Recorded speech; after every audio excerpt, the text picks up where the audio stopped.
Hello everyone, what's up? Today I'm going to talk about Spookies from 1986 from 101 Films. 101 Films, that is my first and only label from Blu-ray from 101 Films. I tell you what, the packaging, the box art, it's wicked. It's really something to behold. Not a hardback cover. But still, it's not necessarily flimsy either. It's got a real nice texture on there as well. It's not like these other bit part cases that come and you could wreck it with one finger. Like it's not hard, but it's not too flimsy either. It is, there is some sort of bend to it, but as long as you sort of don't mess with it too much, that will hold up for a while, I'd say. But aside from the cover, I'm just being sort of perhaps snobbish. But no, you pay for something that's been curated, and you hope that it comes in a respectable manner, right? But the film itself, Spookies from 1986. Look at there, some great poster there, great cover there. Yeah, it's title 19. I think that's maybe perhaps the catalog number, like on the listings of 101's films. Yeah, Spookies itself, it's about a group of friends, 20 somethings. They go to this like mansion in the middle of nowhere in America just to have a laugh, right? They've got some alcohol, they want to have a good time. It's I can't get away from the fact that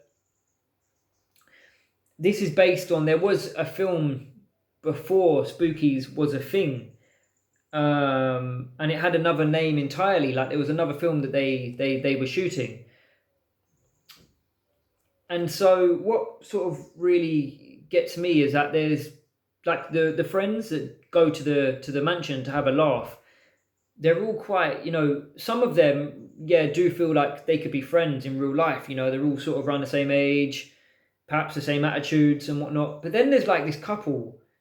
There's like an English woman and this older gentleman, and it's like, where, where does that come into it? Are they, it doesn't really get explained. Like, are they their friends? I think the younger woman, I think perhaps she, maybe went to college with the other guys and whatnot, and now she's got like a boyfriend that's older, and he's tagging along. He's going out with with his partner.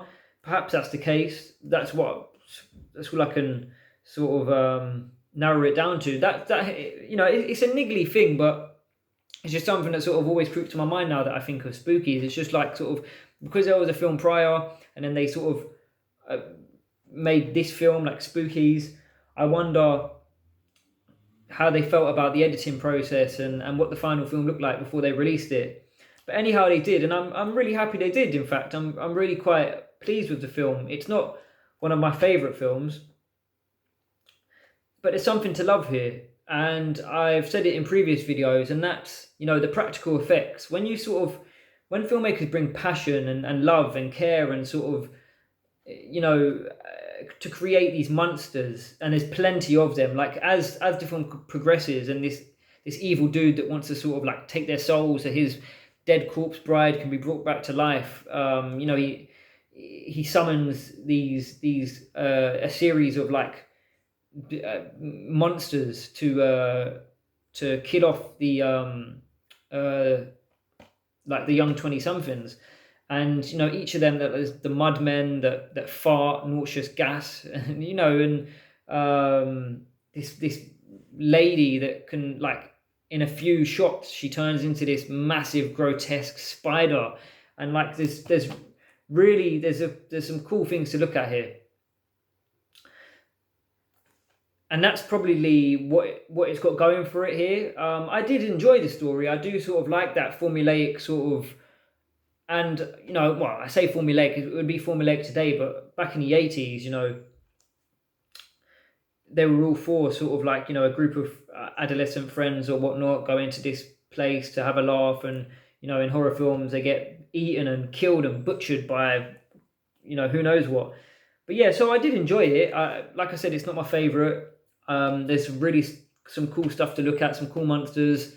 As you're watching, it's hard not to see the sort of like rehashing and sort of editing of certain characters that were not in the original shot, and they've placed them outside of the scenes. But in saying that, I did enjoy it all, and it was kind of fun to look at these demons sort of sneaking up on the characters through windows and through doors and holding doors. It's just, you'd have to watch it for yourself to really sort of capture the magic yourself. But no, Spookies, I'm glad to have it in my collection.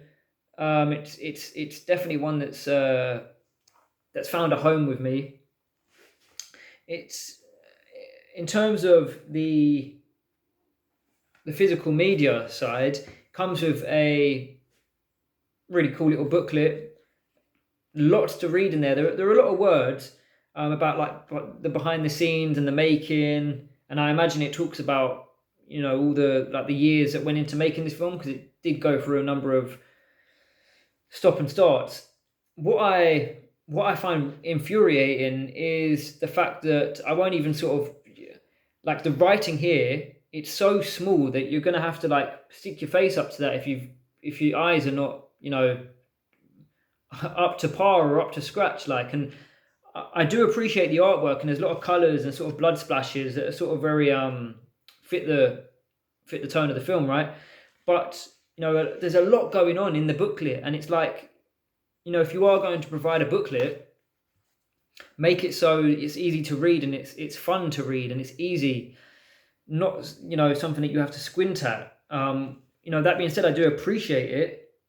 And I do appreciate releases, like boutique releases that provide books and whatnot, and extra material to supplement the film itself. It's just that it's just having to sort of like struggle to read it amongst all the cool blood splatters and artwork.